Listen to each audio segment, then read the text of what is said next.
करीब 13 महीने दिल्ली को घेर के बैठे रहे, 750 लोग शहीद हुए। वो 3 काले कानून जिसके माध्यम से देश की खेती किसानी कारपोरेट घरानों को जानी थी। खेत यही रहते, लेकिन हम अपने खेत में मजदूर हो जाते। बड़ी लड़ाई के बाद उससे मुक्ति मिली, कानून वापस हुए। लेकिन जैसा चर्चा हो रही थी, एक नई नीति, नई राष्ट्रीय कृषि विपणन नीति, उन्हीं 3 कानूनों को नए तरीके से ले आके फिर से एक बार बड़ा संकट पैदा करने की कोशिश हो रही है, जिसकी चर्चा हो रही है। पूरे देश में लड़ाई चल रही है। जितना बड़ा हमला है इस समय देश पे खेती किसानी पे, शायद किसी समय की तुलना में उतना ही बड़ा प्रतिकार, उतना ही बड़ा विरोध आज की तारीख में देश में किसान, उनके किसान संगठन बहुत ही संगठित तरीके से आज युद्ध के मैदान में है। इसलिए कानून भी वापस हुए और जो भी चुनौती आज की तारीख में, उसमें सरकार को घुटने टिका दिए जाएंगे, इस तरह का आशा भरोसा देश में बन रहा है। अभी करीब 500 किसान संगठन एक साथ है, ऐसा कभी नहीं हुआ भारत के इतिहास में। इसीलिए दिल्ली का आंदोलन सिर्फ देश के लिए ही नहीं, बल्कि दुनिया में आज का किस तरह का किसान आंदोलन नहीं हुआ, तो पूरे आज तक जब से दुनिया बनी है आज तक शायद वो एक इतिहास बन गया है जो देश का किसान लड़ा है। इसलिए नीतियों के स्तर पे भी जो लड़ाई चल रही है, जो युद्ध चल रहा है, उसमें किसान आंदोलन सफल होगा। और सिर्फ अपने लिए ही नहीं, बल्कि जो पूरी समग्र राजनीति के लिए संविधान की चर्चा हो रही है, जिसमें लगातार लोकसभा चुनाव में 400 पार संविधान बदलेंगे, इसे दे दो। लोग समझे और मोदी सरकार को औकात में आए, बहुमत नहीं मिला, बैसाखी पे सरकार चल रही है। इसीलिए आज की तारीख में ये मोदी सरकार जो भी कोशिश कर रही है, बहुत ही संभल के कोशिश कर रही है। विस्तार में नहीं जाना, क्योंकि गाजीपुर में सम्मेलन हम लोग जिले का कर रहे हैं, तो गाजीपुर जिले में भी तमाम सवाल जिसको हम उठाते रहे हैं। अभी पिछले 10 जून को हमने जो यहाँ सिंचाई प्रणाली है, जीवन रेखा है गाजीपुर के किसानों की, लेकिन धीरे धीरे धीरे धीरे वो सिंचाई की जो भी परियोजनाएं हैं लगातार सिकुड़ रही है। किसान के खेत तक पानी नहीं पहुंच रहा। सिंचाई परियोजनाओं को ऐसे ही भाग्य भरोसे छोड़ दिया गया है सरकार के द्वारा, क्योंकि कोई रेट तो लेती नहीं सरकार किसानों से। 3 तरह की परियोजनाएं हैं यहाँ गाजीपुर में। एक तो देवखली पंप कैनाल है जो जवाहरगंज में है, देवखली में, और दूसरी उसी की शाखा है जमानिया में, चक्काबाग में। उससे जिले का अधिकांश हिस्सा सिंचित होता है। कम्युनिस्ट आंदोलन के दबाव में आज से 70 साल पहले नहर प्रणाली बनी थी, लेकिन आज आप देखिए जवाहरगंज से कासिमाबाद और ये पूरा इलाका गंगा में पानी जाके गिरता है, किसान के खेत तक पानी नहीं पहुंच पा रहा। इसी तरह जमानिया में भी 70 सालों में पूरी नहर प्रणाली जर्जर हो चुकी है। हम अपने किसान आंदोलन के माध्यम से यहाँ से भी ये सवाल उठा रहे हैं कि इस नहर प्रणाली को फिर से आधुनिकीकरण किया जाए, हर खेत तक तेल तक पानी पहुंचे, इसकी गारंटी हो। पानी के बिना खेती नहीं हो सकती। दूसरी सिंचाई की प्रणाली है, जो नदियां हैं, जो गंगा है, उसमें लिफ्ट कैनाल लगे हुए हैं, नावों पे मशीनें हैं, बाढ़ का पानी पड़ता है तो ऊपर चला जाता है वो नाव के साथ ही, वो थोड़ी दूरी में सिंचाई होती है। ऐसी करीब 30-40 लिफ्ट कैनाल है गाजीपुर में, लेकिन वो भी आज सिंचाई करने की स्थिति में नहीं है। पता चलता है कोई इंजीनियर भी नहीं है।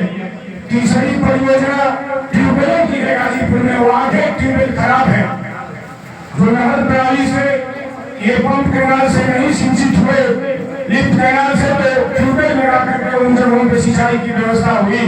लेकिन आज ये भी सरकारी ट्यूबवेल बेकार पड़े हैं, कोई ऑपरेटर नहीं है। इसलिए बड़ा सवाल, ये सवाल हमने उठाया है। दूसरा सवाल, गाजीपुर में अफीम का कारखाना है, 1820 में बना, और शायद उससे भी पहले से अफीम की खेती है गाजीपुर में होती रही है। इस इलाके में भी होती रही है, जमानिया में भी होती रही है, और इसमें सबसे ज्यादा कुशवाहा जाति के किसान पोस्ते की खेती करने में सदियों से लगे रहे हैं। लेकिन 15, 20, 25, 30 सालों में पोस्ते की खेती लगभग बंद कर दी गई है और वो सारा खेती राजस्थान में और मध्य प्रदेश के नीमच के इलाके में चली गई है। वहाँ सरकार लाइसेंस दे रही है। ये लगातार हम मांग कर रहे हैं और इसके लिए एक बड़ा किसान आंदोलन, अगर यहाँ खेती का लाइसेंस नहीं मिलेगा तो यहाँ अफीम का कारखाना नहीं चलने दिया जाएगा। इस आंदोलन को भी चलाना है हमको। इसी के साथ बिजली का सवाल, आज बिजली ये योगी सरकार उत्तर प्रदेश में बिजली को निजी हाथों में देने के लिए आमादा है। इसके लिए दक्षिणांचल विद्युत वितरण निगम जिसका हेडक्वार्टर आगरा में है और पूर्वांचल विद्युत वितरण निगम जिसका हेडक्वार्टर बनारस में है, इसकी प्रक्रिया शुरू कर दी है। निजी हाथों में जाने का मतलब कि आज जो हमको 6 रुपए 7 रुपए यूनिट बिजली मिल रही है, वो आने वाले समय में 15 रुपए यूनिट 20 रुपए यूनिट तक बिजली मिलेगी। वो पंसारी की दुकान हो जाएगी बिजली कंपनियां और जितना मांगा तक वो बिजली चाहिए, क्योंकि उसके बिना हम जिंदा नहीं रह सकते। और इस दिशा में सरकार कोशिश कर रही है। लगातार किसान संगठन पूरे उत्तर प्रदेश में भी और देश के पैमाने पे इसका विरोध कर रहे हैं कि बिजली का निजीकरण नहीं होने देंगे। निजीकरण का मतलब फिर लालटेन युग में वापसी, तो लालटेन युग में लोग जाने के तैयार नहीं होंगे और खेती किसानी को भी चौपट नहीं होने देंगे। ये भी एक बड़ा सवाल है। अगर दिल्ली में, पंजाब में, कर्नाटक में, झारखंड में 200-300 यूनिट बिजली फ्री है, तो क्या पूर्वांचल का किसान, क्या बुंदेलखंड का किसान, उत्तर प्रदेश के विभिन्न इलाकों के किसान, पंजाब और दिल्ली से ज्यादा प्रॉस्परस है, ज्यादा धनी है, ज्यादा आमदनी आती है, यहाँ बिजली क्यों 300 यूनिट फ्री नहीं मिल सकती? ये भी किसान आंदोलन की मांगे हैं। सारी पूरे घरेलू बिजली को जो गरीब रहते हैं, गाँव में किसान रहते हैं, उनके लिए 300 यूनिट फ्री बिजली दिया जाए। और गाँव में मैं देख रहा हूँ पूरे गाजीपुर में लाखों लाख का बिल लोगों के ऊपर भेजे गए हैं कई सालों के। हमने मांग किया है ये जो फर्जी बिजली बिल है इसको तत्काल माफ करो। ये कोई हम तुमसे रियायत नहीं मांग रहे हैं, ये हमारा हक है। तुमने महीने महीने बिजली लेने की व्यवस्था नहीं की। तुमने कहा आधार कार्ड दो, फ्री में बिजली गाँव में लगेगी और 5-5, 7-7 सालों का बिजली का भारी बकाया बिल तुमने गाँव में भेज दिया है। हमने मांग किया है माफ करो फर्जी बिजली बिल को। झारखंड में अभी माफ हुआ है चुनाव के पहले। तो साथियों, तमाम सवालों भी सवाल हैं। हमारा पशुओं का सवाल ये बड़ा सवाल है। ये भी इसी तरह के तमाम सवाल, खेत मजदूर, ग्रामीण गरीबों के सवाल, मनरेगा, अगर खेती में हार्वेस्टर, ट्रैक्टर, तमाम मशीनें काम कर रही हैं, तो गांव में जो भूमिहीन गरीब हैं, सदियों से खेती पे जिंदा थे, कटाई बुआई सुहाई करके, आज उनके हाथों में काम नहीं है। गांव में 40% आबादी है। अगर खेत में मशीनीकरण हुए, हेलीकॉप्टर, हवाई जहाज से दवा छिड़को, लेकिन गरीबों को जीने का आधार चाहिए। गरीब देश का ला तो मनरेगा का कानून पार्लियामेंट में बना है। किसी बहाने गरीब को 100-200 रुपए आएंगे, लेकिन आज मनरेगा लूट का अड्डा बन गया।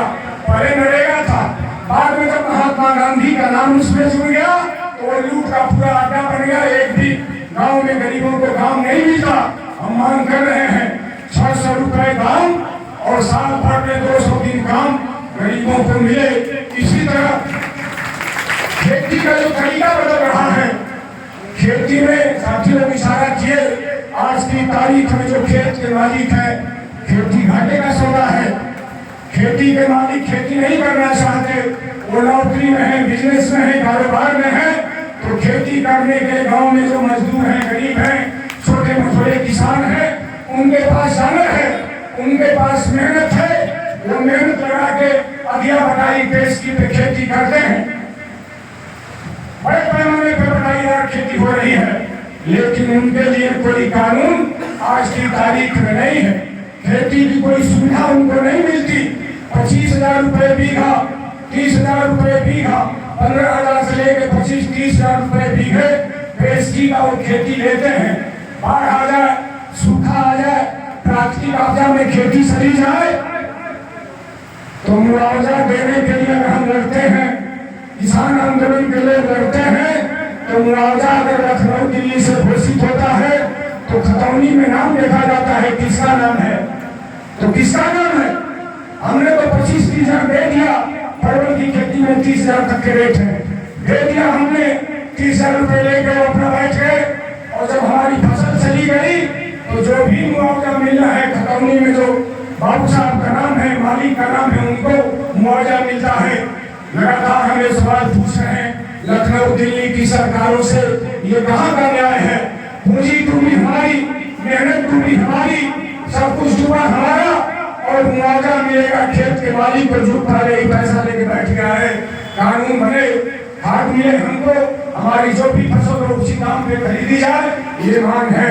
तो साथियों, तमाम बातें आई हैं, ये जो खास बातें हैं, मुख्य बातें हैं, हमने इन सवालों को उठाया है। इसके साथ और भी तमाम सवाल हैं, समय कम है, चर्चाएं होगी, और जो भी ये चर्चा हो रही है लगातार इस जिले में और प्रदेश में अखिल भारतीय किसान महासभा एक लड़ती हुई किसानों के मुद्दे पे एक दिखती ताकत दिखेगी आने वाले समय में। इसी संकल्प के साथ साथी लोग यहाँ पर एक कमेटी की घोषणा करेंगे, जो आने वाले समय में जो ये मुद्दे हैं, जो आपके संघर्ष के मुद्दे हैं, आंदोलन के मुद्दे हैं, इनको आगे बढ़ाया जाएगा, और देश के किसान आंदोलन के साथ कंधा से कंधा मिला के, कदम से कदम मिला के कुर्बानी चाहे जितनी लेनी पड़े, अगर हमारे किसानों के, गरीबों के अस्तित्व का सवाल पे हमला करने की बातें हो रही हैं, तो इसका सरकार को मुंतोड़ जवाब दिया जाएगा। इसी के साथ भूमि अधिग्रहण का भी बड़ा सवाल है, अब लखनऊ में हो रहा है। कल तो शाहबाजपुरी के पास हवाई अड्डा, हवाई पट्टी है, सेकेंड वर्ल्ड वार में बनी थी, खाली पड़ी थी तमाम जमीन पट्टी के अगल बगल, लोग बस गए, गाँव बना के, बस्तियां बना के बस गए हैं। जो भी लोग बसे हैं, कहाँ जाएंगे बसने के लिए, हमारे भारत के ही लोग हैं, जीएस बंजर पट्टी पे बसे हुए लोग हैं। लेकिन लगातार जोगी राज में जमीनों को गरीबों से बेदखल किया जा रहा है, 50 साल से जो बसे लोग हैं बेदखल किया जा रहा है, और जो इस तरह की भाजपा की दबंग सवाल टालते हैं उनको कहीं भी टच नहीं किया जा रहा है। और लैंड बैंक बनाने की बात या तमाम सरकारी योजनाओं में हमने लखीमपुर में देखा, भू क्षेत्र के नाम पे 54 गाँव को जोड़ा जा रहा है। हमने भदोही में देखा 300-400 वर्ग किलोमीटर की जमीन वहाँ पे बेदखली के लिए नोटिस जारी है। हमने सोनभद्र में देखा है पावर प्लांट बन रहा है अडानी का, उसके लिए करीब 12 गाँव को जाने की साजिश हो रही है। यहाँ गाजीपुर में भी गाड़ी घाट बना, उसमें मुआवजे के सवाल पे झुनपट्टी में किसान महासभा का झंडा गाड़ के 1 साल तक धरना दिए हम लोग। बगल में मेदिनीपुर है, वहाँ राजपूत बसते हैं, ये जो चंचल तमाम भाजपा के लोग हैं, उनको सूप की जमीन का भारी मुआवजा दिलाया गया, लेकिन झुनपट्टी से लेके सुखदेवपुर इन गाँव के किसानों को लड़ते रह गए, और आज तक की लड़ाई है, एकदम मुआवजा नहीं मिला। बहुत साल के पास की जमीन कम करके मुआवजा दिया गया, क्योंकि वो कमजोर लोग थे। लड़ाई के बावजूद अभी भी लोग लड़ रहे हैं, मुआवजा बहुत कम मिला है। वो जो गोरखपुर बनारस का हाईवे बना है 4 लेन, उसमें भी जमीनें लूट ली गई हैं। ये तमाम हम देख रहे हैं, सड़कों में जमीनें लूटी जा रही हैं। इसके खिलाफ भी एक मजबूत लड़ाई, ये मत सोचो आपकी अनुभव में है, वो जनपट्टी में बैठे हैं लोग धरने पे, कल आपके ऊपर भी वही दमन का चलते हुए गाँव में आएगा, तो उसी तरह की कहानी होगी कि जब आए ट्रेड यूनियनों के लिए वो लोग, ट्रेड यूनियन के नेताओं पे दमन हो रहा था, तो और लोग बोले कि हम ट्रेड यूनियन में नहीं हैं। जब वो आए अन्य कार्यकर्ताओं पे तो लोग कहे हम तो नहीं है इसमें, उसमें भी नहीं है, और अंत में सबका दमन करते हुए जब हमारे ऊपर आए दमन कराने को पता चला हमारे साथ लड़ने और बोलने के लिए कोई बचाए ही नहीं है। इसलिए कहीं भी किसान आंदोलन में दमन है, हम सबको खड़ा होना है। तो यही आह्वान करते हुए साथियों, कि आने वाले समय में कठिन चुनौती है, लोकतंत्र और संविधान बचाने के भी, अपनी जमीन बचाने के भी, अपनी बेहतरी के लिए भी, खेती के फायदे के लिए भी, तो हमको खड़ा होना है, लड़ना है, और इससे नया समाज और नया देश बनेगा। जो आने वाले समय के लिए आह्वान है 9 जुलाई का साथियों ने रखा है, आप सड़कों पर उतरे, आपके बेटे तो जा रहे हैं खेती में काम नहीं है, जा रहे हैं बम्बई, दिल्ली, पंजाब, 14-14 घंटे काम कराया जा रहा है। 100-150 साल पहले जो लड़के मजदूरों में हक हासिल किया था 8 घंटे काम का, आज देश में, उत्तर प्रदेश में 8 घंटा हमारे बेटे जो ITI पॉलिटेक्निक करके या नॉन टेक्निकल जा रहे हैं कारखानों में काम करने, उनको जानवर की तरफ घटाया जा रहा है। तनख्वाह घट गई, काम के घंटे बढ़ गए हैं, उनके लिए कोई ट्रेड यूनियन का अधिकार नहीं है। 4 संकट आए हैं तो ट्रेड यूनियन के सवाल पे भी और अपने खेती किसानी के सवाल पे भी, मजदूरी के सवाल पे 9 जुलाई को सड़क पर उतरना है। और कल के लिए आज थके मांदे हैं, आप आए हैं,